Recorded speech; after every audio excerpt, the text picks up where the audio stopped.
उत्पत्ति की पुस्तक बाइबल की पहली पुस्तक है और इसकी कहानी दो मुख्य भागों में बटी हुई है। इसके 1 से 11 अध्याय हमें परमेश्वर और उसके जगत की कहानी बताते हैं और फिर अध्याय 12 से 50 तक कहानी परमेश्वर और सिर्फ एक इंसान अब्राहम पर और फिर उसके परिवार पर केंद्रित हो जाती है। 12वें अध्याय की शुरुआत में ये दोनों भाग एक कहानी की कड़ी से जुड़ जाते हैं। ये रूपरेखा हमें पुस्तक के पूरे संदेश को समझने का सुराग देती है और हमारा परिचय पूरी बाइबल की कहानी से भी कराती है। ये पुस्तक परमेश्वर द्वारा अव्यवस्था और अंधकार को अपने हाथों में लेने से शुरू होती है, जिसका वर्णन बाइबल के दूसरे वाक्य में किया गया है। परमेश्वर इसमें से सुव्यवस्था, सुंदरता और भली बातों को बाहर लाता है। वो एक ऐसी दुनिया बनाता है जहां जीवन फल फूल सकता है। परमेश्वर मनुष्य कहे जाने वाले इन प्राणियों को बनाता है जिन्हें हिब्रू में आदम कहा जाता है। वो उन्हें अपने स्वरूप और समानता में बनाता है। उन्हें परमेश्वर के इस संसार में अपनी भूमिका और उद्देश्य को पूरा करना था। मनुष्य को इस संसार में परमेश्वर का चरित्र प्रदर्शित करने के लिए बनाया गया है। वो परमेश्वर के प्रतिनिधियों के रूप में उसके संसार पर राज करने के लिए नियुक्त किए गए थे, जिसका इस संदर्भ में अर्थ है कि वो इसकी सारी क्षमताओं का उपयोग करे, इसकी देखभाल करे और इसे ऐसा स्थान बनाए जहां और भी ज्यादा जीवन फल फूल सके। परमेश्वर मनुष्यों को आशीष देता है। ये इस पुस्तक का मुख्य वचन है।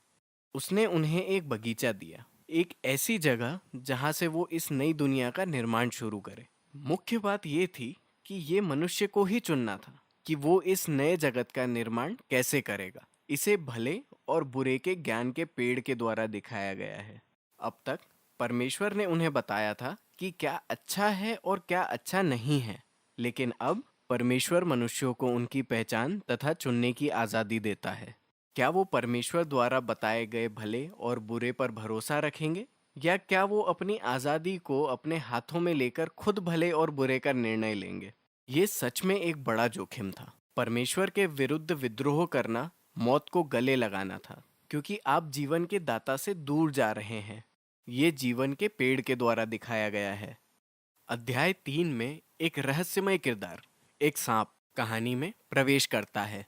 सांप का कोई परिचय नहीं दिया गया, सिवाय इसके कि ये परमेश्वर द्वारा बनाया गया एक प्राणी है। ये स्पष्ट हो जाता है कि ये परमेश्वर के खिलाफ विद्रोह करने वाला प्राणी है। ये मनुष्यों को विद्रोह और उनकी मृत्यु की ओर ले जाना चाहता है। सांप पेड़ और चुने जाने की एक अलग ही कहानी बताता है। वो कहता है कि भले और बुरे का ज्ञान पाकर तुम मरोगे नहीं, परंतु तुम जीवन पाकर स्वयं परमेश्वर के जैसे बन जाओगे। ये एक भयंकर व्यंग था, क्योंकि हम जानते हैं कि मनुष्य पहले से परमेश्वर के स्वरूप और समानता में था। वो परमेश्वर के स्वरूप को प्रतिबिंबित करने के लिए बनाए गए थे। परमेश्वर पर भरोसा करने की बजाय मनुष्य ने अधिकार अपने हाथों में ले लिया। वो खुद के लिए भले और बुरे का ज्ञान पा लेते हैं और एक पल में पूरी कहानी नियंत्रण से बाहर हो जाती है। पहली दुर्घटना मानवीय संबंधों की हुई। नर और नारी को अचानक एहसास होता है कि वो कितने कमजोर हैं।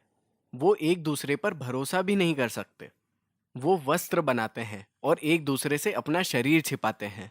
दूसरी दुर्घटना ये हुई कि परमेश्वर और मनुष्यों के बीच नजदीकी का संबंध टूट गया, तो वो जाकर खुद को परमेश्वर से छिपाते हैं।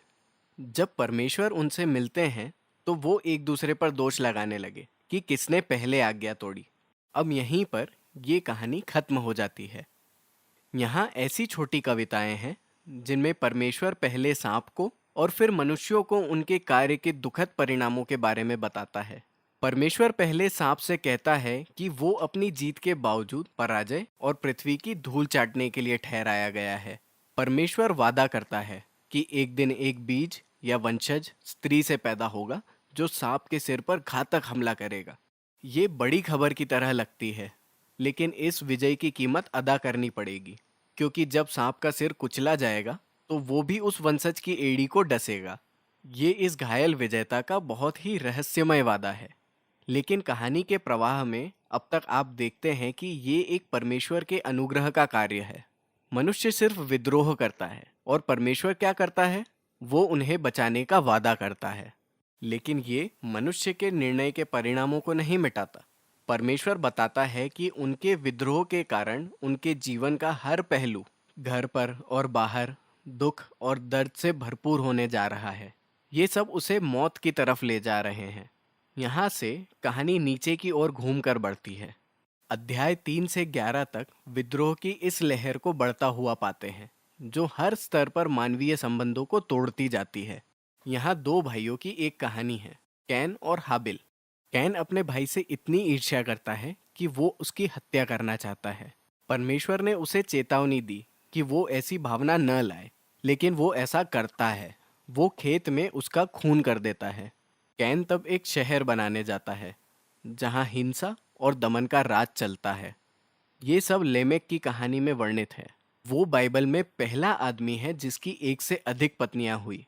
वो उन्हें संपत्ति की तरह जमा करता है और फिर वो एक छोटा गीत गाता है कि कैसे वो कैन से भी अधिक हिंसक और प्रतिशोधी बन गया। इसके बाद हमें परमेश्वर के पुत्रों की एक अलग कहानी मिलती है, जिसे दुष्ट स्वर्गदूतों से जोड़ा जा सकता है, या उन प्राचीन राजाओं से जो दावा किया करते थे कि वो देवताओं के वंशज हैं। लेमेक की तरह उन्होंने जितनी वो चाहते थे उतनी पत्नियों को रखा, और उन्होंने पुराने महान योद्धा नेफिलेम को पैदा किया। जो भी दृश्य सही है, मुद्दा ये है कि मनुष्य ऐसे राज्यों का निर्माण कर रहे हैं जो परमेश्वर की इस दुनिया को हिंसा से और अधिक भ्रष्टाचार से भर रहे थे। जवाब में हमें बताया जाता है कि परमेश्वर दुखी हो जाता है। मनुष्य अपनी अच्छी दुनिया को बर्बाद कर रहा है और वो एक दूसरे को भी बर्बाद कर रहा है, और इसलिए दुनिया की अच्छाई को बचाए रखने की चाहत में वो एक भयानक बाढ़ के साथ मनुष्य की बुराई को नष्ट कर देता है। लेकिन वो एक निर्दोष मनुष्य नूह और उसके परिवार की रक्षा करता है।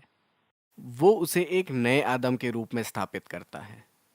वो ईश्वरीय आशीष को दोहराता है और उसे दुनिया में बाहर जाने के लिए आज्ञा देता है। तो हमारी आशाएं तो बहुत अधिक है, लेकिन फिर नूह भी एक बगीचे में विफल रहता है।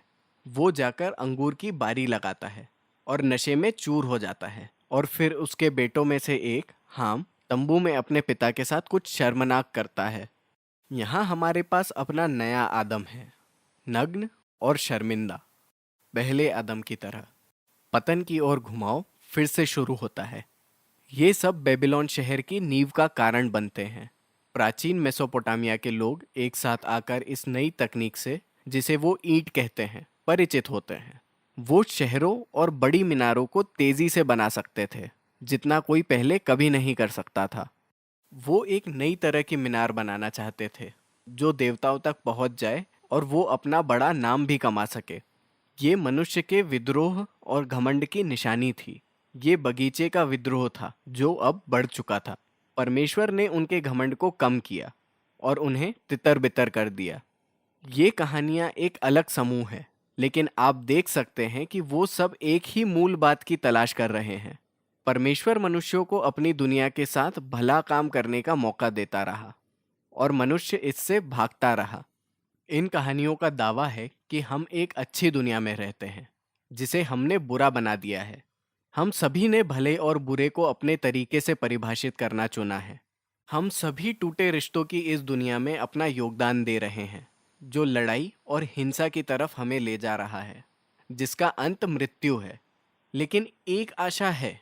परमेश्वर ने वादा किया है कि एक दिन एक वंशज आएगा, घायल विजेता, जो अपने तरीके से दुष्ट को हरा देगा। मनुष्यों की बुराई के बावजूद परमेश्वर ने अपने जगत को बचाने और उसे आशीषित करने का मन बना लिया है। तो बड़ा सवाल ये है कि परमेश्वर क्या करने जा रहा है।